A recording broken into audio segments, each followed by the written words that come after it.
जो सत्यनामी व्यक्ति है, सत्यनाम का जो फॉलो करता है, तो वैसे तो सत्यनाम को कोई भी फॉलो कर सकता है, कोई भी पालन कर सकता है। लेकिन जब हम आकर के यहाँ पर सत्यनामी बनते जुड़ते हैं तो हमें प्रतीक के रूप में एक धागा गुरु के द्वारा पहनाया जाता है।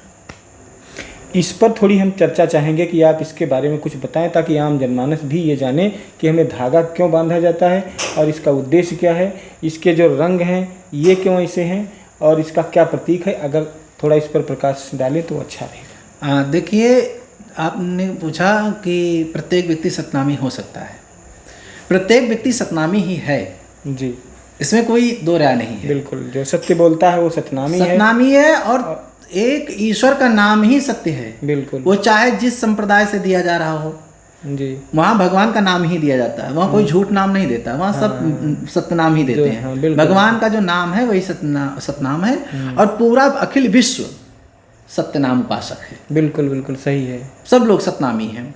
और ये आज की नहीं, आदि की परंपरा है जी।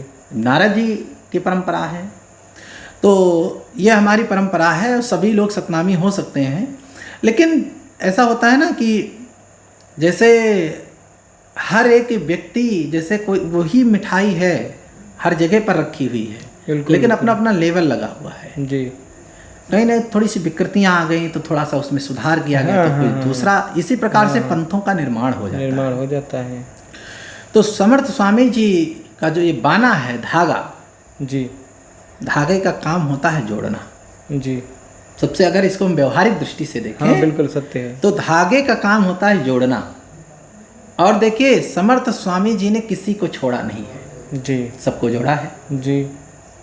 अन्य अन्य संप्रदायों में चले जाइए, जी, किसी को बोले कि जनेऊ पहनने का अधिकार है, तो बोले किसी को नहीं है।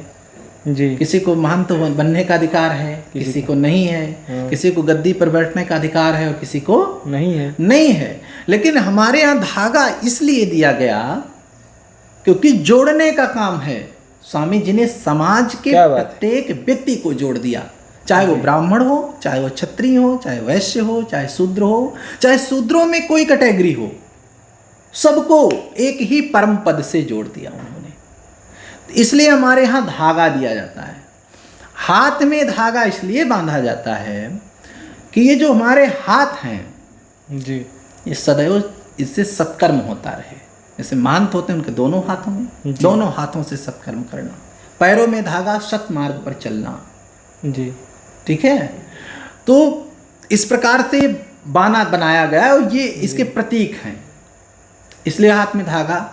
इसमें जो रंग है इसका भी एक महत्व। कई ऐसे लोग होते हैं जिनको जानकारी नहीं है, या जो लोगों में चल रही परंपराओं को सुन करके और अपने जीवन में अपना करके और अपने बच्चों को ही शिक्षा दे करके चले जाते हैं, तो एक वो समझ लीजिए समाज में भ्रांति बन जाती है। और भ्रांतियों का ये काम होता है कि उसका एक समझ लीजिए गलत तरीके से हृदय के अंदर वही बात स्थान कर जाती है। तो ये जो आपने सुना होगा सत, तम और रज, 3 गुण होते हैं जी। सतोगुण, तमोगुण और रजोगुण। और ये सत, तम, रज के हमारे यहाँ सनातन धर्म में 3 देव बता दिए गए हैं, प्रतीक रूप में है। तो उसे तीनों रूपों का, रंगों का ये जो धागा है ये सूचक है।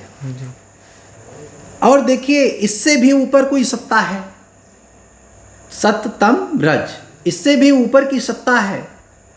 और जो सद्गुरु होता है वो तीनों गुणों से रहित होता है। तीनों गुणों से, जैसे गुरु गीता में कहा गया है कि ब्रह्मानंदम परम सुखदम केवलम ज्ञान मूर्तिम द्वंद्वातीतम गगन सत्सम तस्मस्यादि लक्ष्यम एकम नित्यम विमलमचलम सर्वधि साक्षिभूतम भावातीतम त्रिगुण रहितम सद्गुरुम तम नमामि। गुरु वही है जो तीनों गुणों से रहित है। तीनों गुण उसके अंदर नहीं, कोई सतोगुण में फंसा हुआ है, कोई तमोगुण में फंसा हुआ है, कोई रजोगुण में फंसा हुआ है, लेकिन जो तीनों गुणों को पार कर गया है जी, वो सद्गुरु है। हमारे यहाँ है कि तीनों गुणों से जो परे है जी, जो ये ब्रह्मा है, विष्णु है, महेश है, ब्रह्म है, लेकिन जो इनसे परे है वो परब्रह्म है जी, जिसकी ये उपासना कर रहे हैं, जिसकी ये उपासना कर रहे हैं। हमारे बाबा ने कहा है जी कि राधावर सोई सियावर जी सोई सब घट राम, हाँ जगजीवन दास दुई अक्षरा सोई है सतनाम। सतनाम। तो जो घट घट वाली राम है, हाँ आप उसकी बात कर रहे हैं। हाँ हाँ, जो घट घट व्यापी, जो श्वासों के रूप में शरीर में रमे हैं, उन राम की बात है। जी जी, समझ रहे हैं। जैसे बड़े बाबा ने कहा कि राम से बड़ा कोई नाम नहीं है। जी राम, तो स्वामी जी ने लिखने से पहले ये बात सोच ली ठीक प्रकार से कि अगर हम राम से अधिक श्रेष्ठ अन्य नाम को नहीं मानेंगे जी, तो अन्य संप्रदाय के लोग नाराज हो जाएंगे जी कि भाई क्यों हम जो नाम दे रहे हैं वो नहीं बड़ा है।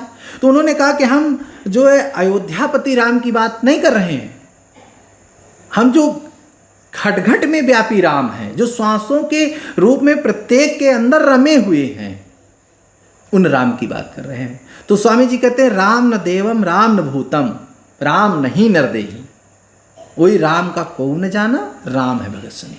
क्या बात है। उनको तो प्रेम से ही जाना जा सकता है। और रामचरितमानस में भी गोस्वामी तुलसीदास जी ने लिखा है, जी शिव जी से जब जाकर के पूछा कि वो भगवान कहाँ है भाई, हम कहाँ जाकर के स्तुति करें, तो कहा ऐसा कोई स्थान नहीं जहाँ भगवान नहीं है, प्रेम से प्रकट हो ही मैं जाना। भगवान तो सर्वत्र है, जैसे पृथ्वी के नीचे सर्वत्र जल है, लेकिन अब हम देख नहीं रहे हैं, और ये भी नहीं कह सकते यहाँ जल नहीं है, जी, ये भी नहीं कह सकते, थोड़ी सी क्रिया करनी पड़ती है। हाँ हाँ, कहीं कम कहीं ज़्यादा, कहीं कम कहीं ज़्यादा जल निकल आता है।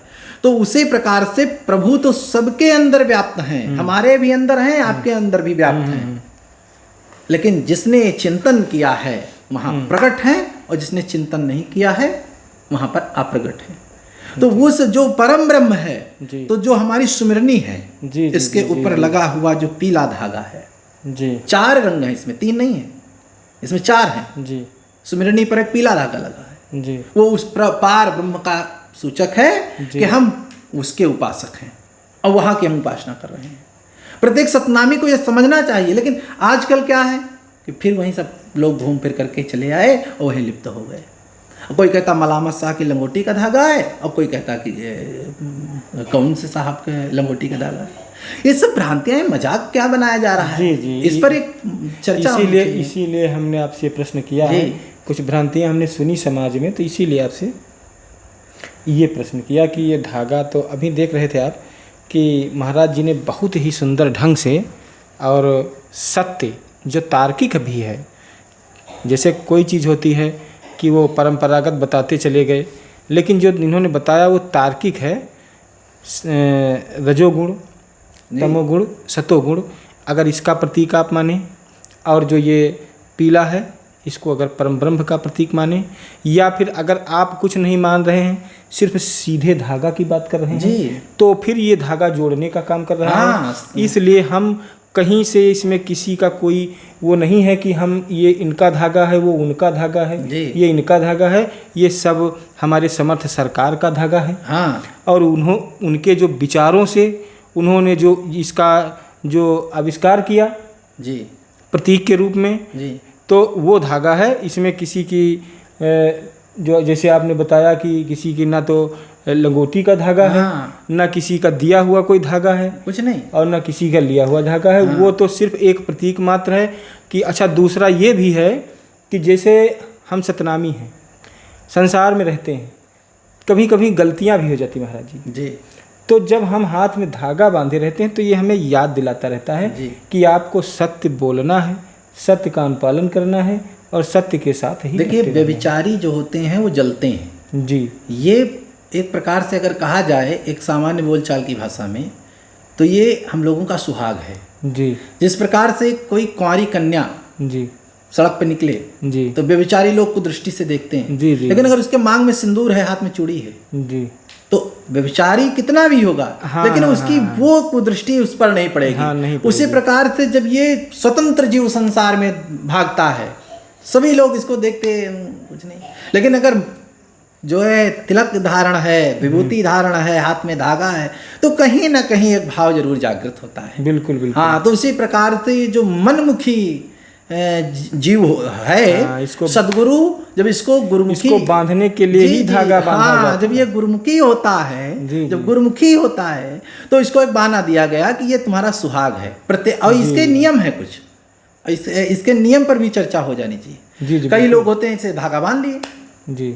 अब किसी को देखो यहाँ बांधे, कोई कहता बर्तन धुलने में कट जाता तो यहाँ बांधे हैं। हाँ ये नहीं, गुरु ने जहाँ बांधा है वहाँ पर बांधिए। पहले सर्वोपरि बात तो ये है। दूसरी बात ये है, इसके ये नियम है कि जैसे आपका ये धागे का कोई रंग कम पड़ जाता है जी, तो तत्काल इसको बदलना चाहिए। जी। स्नान करने के बाद बड़े बाबा का स्मरण करके इसको बदल लीजिए और बदल करके तभी जल पीजिए। जी जैसे सुहागिन स्त्री के गले का मंगलसूत्र टूट जाए जी तो उसका एक नियम है कि वो गले में डाल करके ही पानी पिएगी। जी ठीक है, चूड़ी उसके टूटने से पहले दूसरी चूड़ी को धारण कर लेती है। जी तो ये प्रकार से गुरु का दिया हुआ सुहाग है, इसको धारण करके जी रखना चाहिए।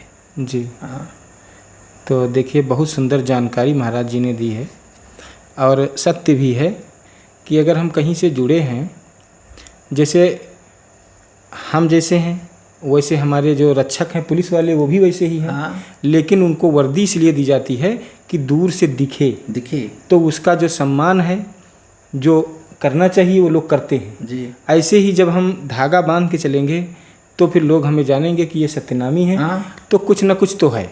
हाँ, नहीं ऐसे कौन जानता है, ऐसे कौन जानता अभी है। हम तो ये जो भौतिक शरीर है, इस भौतिक शरीर को भी सत्यनाम से जोड़ने के लिए ये धागा काम करेगा जी।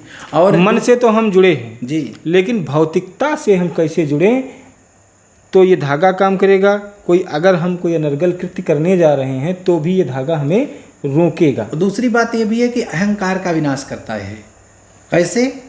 जैसे हमारे हाथ में धागा है, पैर में आंदू है, हम टोपी धारण किए हैं, विभूति लगाए हैं, ये वस्त्र पहने, अगर कोई व्यक्ति हमको प्रणाम कर रहा है जी तो हमको ये होना चाहिए ना कि हमें नहीं, इस वेश को प्रणाम, बिल्कुल बिल्कुल, बड़े बाबा के वेश को प्रणाम। और जिसके अंदर ये बात नहीं है, अहंकार का बीज वहीं उत्पन्न होगा। जब हमको कोई प्रणाम करे, हमको कोई बंदगी बोले तो हम हाथ जोड़ लें कि हाँ गुरुदेव का दिया हुआ ये जो बाना है जी, इसके लिए ये लोग प्रणाम कर रहे हैं। ये भाव निरंतर आने चाहिए। बिल्कुल बिल्कुल। हरदम हाथ में धागा देख करके हम कोई काम करने चलेंगे, हाथ आगे बढ़ेगा। तो ये देख करके सदगुरु की स्मृति दिलाता, और स्मृति ही लब्धा। अर्जुन माला माल तब हुआ जब उसको स्मृति आई। बिल्कुल बिल्कुल, याद में ही प्रभु की कृपा बसी हुई है। याद का ही उल्टा दया है। तो जब हमको याद आती रहेगी तो ये जैसे सांसारिक व्यक्ति जो है, जो हर समय ध्यान सुमिरन भजन